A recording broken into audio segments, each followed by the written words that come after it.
for potentially strong El Niño season, with the Kenya Meteorological Department warning of an 81% chance of intense weather patterns that could bring a sharp shift from dry conditions to heavy rainfall and flooding in parts of the country.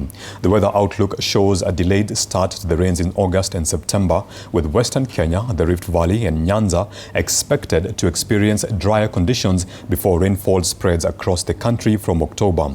The heaviest rains are expected between October and November, with northeastern Kenya facing the highest risk of flooding. 43 counties have been placed on alert, including Nairobi, Garissa, Wajir, Lamu, Isiolo and Marsabit, as authorities warn that vulnerable communities could bear the greatest impact. Arid and semi-arid areas, flood-prone settlements, informal communities, children, the elderly and persons with disabilities remain among those most at risk if early warning and response measures are not strengthened. Of positive Indian Ocean dipole and El Nino, a strong El Nino, we likely to see an increase in the intensity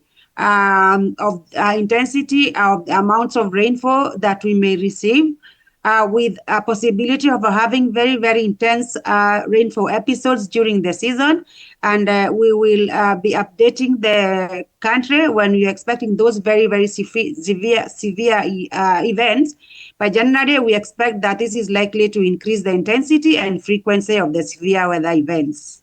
It really depends on the local drivers for regions. You will find that maybe in the island regions like the Western Islands or the Central Islands, we will have these very convective cells coming, or very convective heavy rainfall coming. And then in some other low-lying regions, you have these episodes of continuous rain happening, but not necessarily very extreme, but continuously saturating the soils and flooding rivers. So just to President William Ruto has announced plans to offer tax incentives to private companies that hire and train